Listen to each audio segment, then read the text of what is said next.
Hello बच्चे लोग। इस लेक्चर में अपन देखेंगे इलेक्ट्रिकल पावर। देखो इलेक्ट्रिकल पावर क्या होता है। देखो सिंपल पावर क्या होता है, नाइन्थ में वर्क एनर्जी पावर में जानते होंगे एनर्जी अपॉन टाइम या फिर वर्क डन बाय टाइम। समझ रहे हो। रेट ऑफ डूइंग वर्क मतलब या रेट ऑफ डूइंग वर्क मतलब वर्क अपॉन टाइम। समझ रहे हो। तो देखो the rate at which electrical energy is dissipated और कंज्यूम्ड, मतलब किस रेट में इलेक्ट्रिकल एनर्जी मतलब कितने स्पीड में, उसमें मतलब टाइम से डिवाइड करना है। इलेक्ट्रिकल एनर्जी कंज्यूम हुआ या डिसिपेटेड हुआ। डिसिपेटेड मतलब जैसे मान लो बल्ब होता है, वो अपन क्यों यूज करते हैं, लाइट एनर्जी के लिए, लेकिन वहाँ क्या होता है हीट डिसिपेटेड होता है, वो अनवांटेड है। एलईडी बल्ब में ऐसा केस नहीं होता है, इसलिए तो ये एनर्जी बहुत कम यूज करता है। जैसे मान लो तुम एक पुराना वाला बल्ब येलो वाला लगाओ और 5-10 लगा दो एलईडी बल्ब, तो तब जा कर के दोनों का क्या आएगा, बिल बराबर आएगा। ठीक है। तो यहाँ पे हीट डिसिपेटेड नहीं होता है, एलईडी मतलब लाइट एमिटिंग डायोड बल्ब में। ठीक है। The rate at which electrical energy is dissipated और कंज्यूम तो अपन करते ही हैं किसी भी फॉर्म में, यूजफुल फॉर्म में, is termed as electric power. ठीक है। अब देखो इसका फॉर्मूला देखते हैं। तो पावर क्या होता है, एनर्जी अपॉन टाइम या रेट ऑफ डूइंग वर्क। ठीक है। वर्क एनर्जी सिमिलर टाइप का टर्म्स होता है।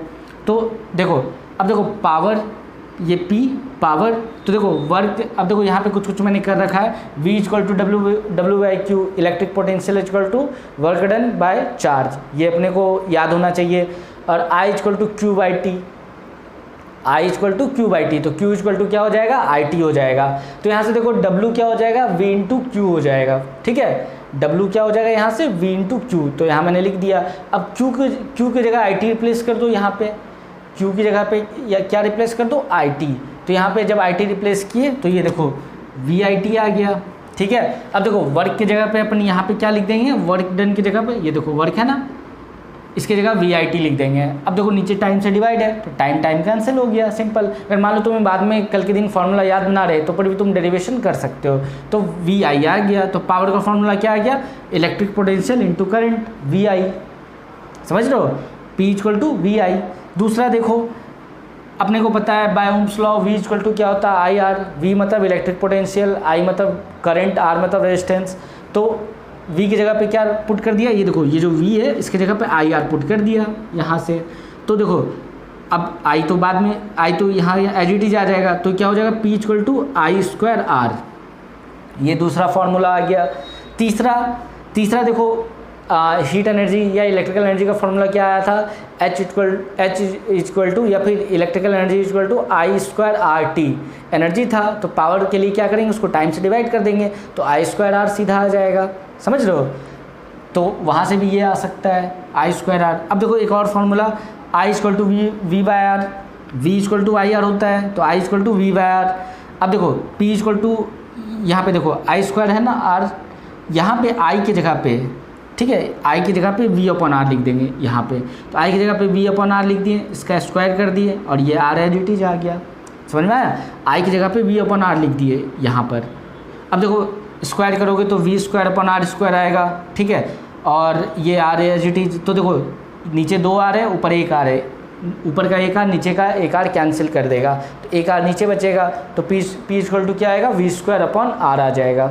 तो देखो ये अपना 3 फार्मूला हो गया, P इक्वल टू VI या फिर I²R तो वो तो ध्यान रहेगा इलेक्ट्रिकल एनर्जी से ही, उसमें टाइम से बस डिवाइड कर दो तो I²R आ गया।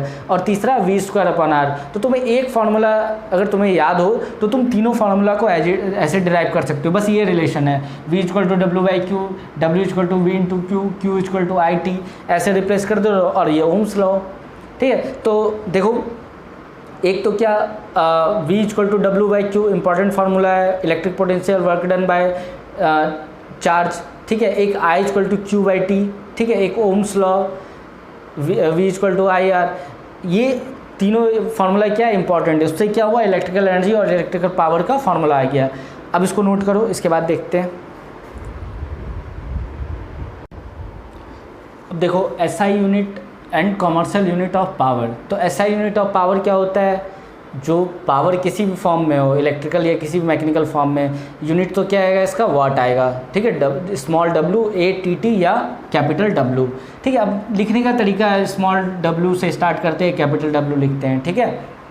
अब देखो 1 वॉट अगर मुझे डिफाइन करना हो, जैसे कैसे 1 वोल्ट डिफाइन किया था, 1 जूल डिफाइन किया था, वैसे 1 वॉट डिफाइन करना है, ठीक है। तो करना है तो कैसे करेंगे, if 1 joule electrical energy consume by the appliance in 1 second. अगर मान लो कोई इलेक्ट्रिकल अप्लायंस है वो 1 जूल इलेक्ट्रिकल एनर्जी कंज्यूम करता है 1 सेकेंड में, ठीक है। अगर मान लो कोई इलेक्ट्रिकल अप्लायंस है वो 1 जूल इलेक्ट्रिकल एनर्जी कंज्यूम करता है 1 सेकेंड में, तो क्या होता है इलेक्ट्रिकल पावर क्या हो जाएगा, 1 वाट हो जाएगा, ठीक है। तो देखो 1 वाट इक्वल टू क्या हो जाएगा, 1 जूल अपॉन 1 सेकेंड। तो देखो 1 watt equal to 1 joule by 1 second. इसको ध्यान रखना है कि 1 वाट क्या होगा, 1 जूल बाय 1 सेकेंड, ठीक है। कॉमर्शियल यूनिट क्या होता है, हॉर्स पावर, ठीक है। कॉमर्शियल यूनिट क्या होता है, horse power. 1 horse power HP equal to 746 वाट।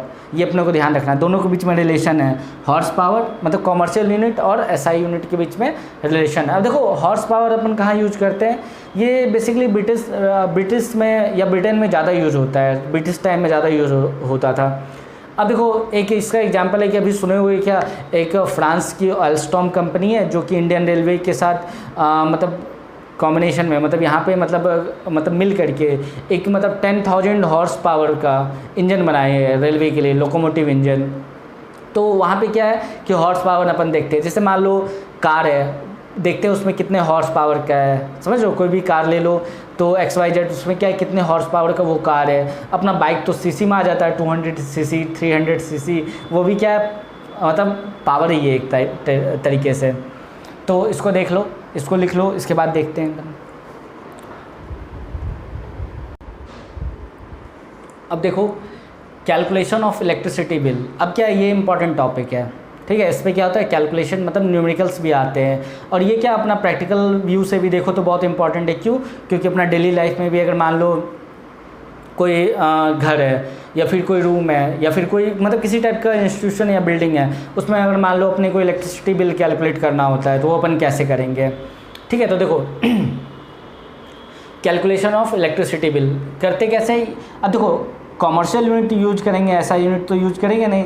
तो कॉमर्शियल यूनिट क्या होता है, electricity energy in kilowatt hour. तो वो कैसे निकालते हैं, नंबर ऑफ अप्लायंस, मतलब कितने अप्लायंस है, मतलब फ़ैन कितने हैं, बल्ब कितने हैं, ट्यूबलाइट कितने हैं, ठीक है, AC कितने हैं, फ्रिज रेफ्रिजरेटर कितने हैं, कोई भी इलेक्ट्रिकल अप्लायंस इनटू उसका पावर इन वॉट, उसका पावर क्या है, ठीक है। उसमें अब देखो कोई भी अप्लायंस तुम उठा के देखोगे, उसका डब्बा देखोगे, उसका मतलब रैपर देखोगे, उसमें लिखा रहता है दो तीन चीज़ लिखा रहता है। एक तो क्या रहेगा, वोल्टेज लिखा रहेगा, उसको कितने पे यूज करना है, ठीक है। और दूसरा पावर लिखा रहेगा, उस पर वोल्टेज V लिखा रहेगा, पावर के लिए W कैपिटल लिखा रहेगा, और फ्रिक्वेंसी 50 हर्ट्ज, वो थ्रू आउट अपना इंडिया चलता है। USA में क्या 60 हर्ट्ज है, इस पर अपन बाद में बात करेंगे। Power of appliance in what, और कितने टाइम के लिए उसको कंज्यूम किया गया, किसमें, आवर में। टाइम का ऐसा यूनिट तो सेकंड होता है, लेकिन यहाँ पे क्या लेंगे, आवर में, क्योंकि ये क्या है कॉमर्शियल यूनिट है। किलोवाट आवर, ऐसा यूनिट तो क्या होता है, जूल होता है। तो कॉमर्शियल यूनिट है तो किस में रखेंगे, आवर में। डिवाइड किससे कर देंगे, 1000 से। तो अपना फॉर्मूला क्या हो गया, electricity energy in kilowatt hour क्या हो गया, नंबर ऑफ अप्लायंस इनटू उसका पावर रेटिंग किस में, वॉट में, इनटू टाइम किस में, आवर में, और डिवाइडेड बाय 1000 कर दो, तो अपना सिंपल आ जाता है, ठीक है। कोई भी मतलब जैसे ये रूम पकड़ो, ठीक है, अपने घर का रूम ले लो, उसमें देख लो क्या नंबर ऑफ अप्लायंस कितने हैं, ट्यूबलाइट कितने हैं, फ़ैन कितने हैं, ठीक है।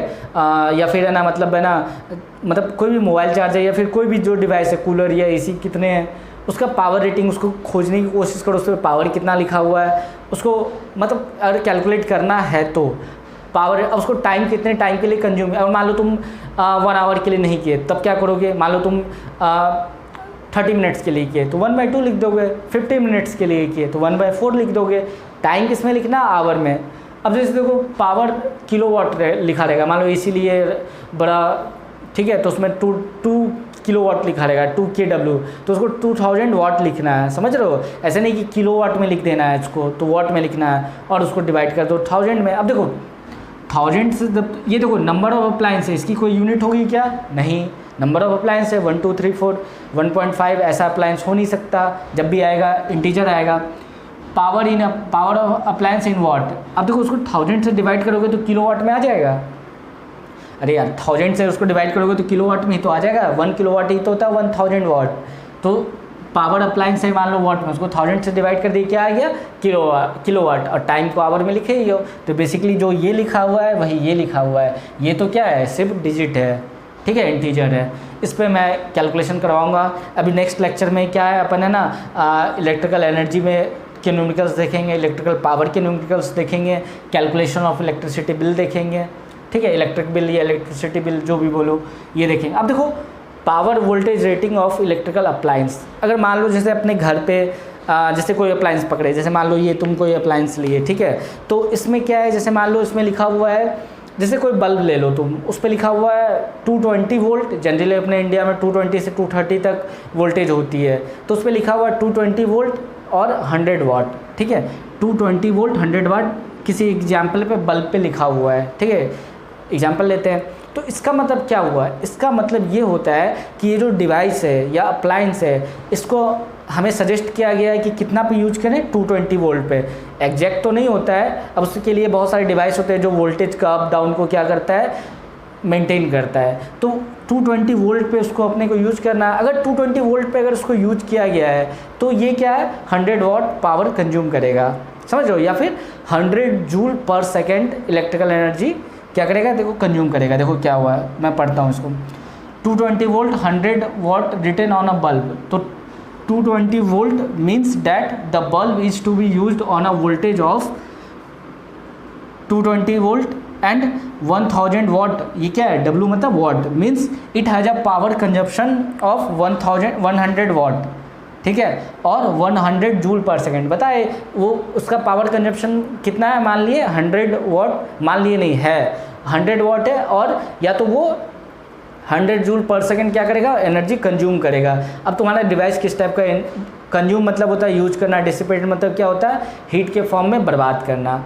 When supplied a voltage of 220 volt, तो इसका मतलब क्या हो, power voltage rating of electrical appliance यही होता है। अब जैसे मान लो लिखा रहे 220 वोल्ट 50 वाट, ठीक है, तो इसका मतलब क्या समझोगे, इस इलेक्ट्रिकल डिवाइस को, जो जैसे मान लो फैन है उसमें लिखा हुआ 220 वोल्ट 50 वाट, तो इसका मतलब क्या है, इस इलेक्ट्रिकल डिवाइस को, फैन को अगर 220 वोल्ट इसके अक्रॉस पोटेंशियल डिफरेंस दोगे तो ये क्या है कि ना 50 जूल पर सेकेंड एनर्जी कंज्यूम करेगा, ठीक है, या 50 वाट एनर्जी कंज्यूम करेगा, ये इसका मीनिंग हुआ।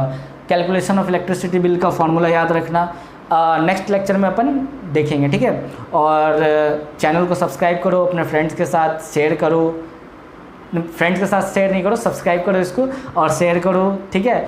और चलो ठीक है, इसको नोट करो।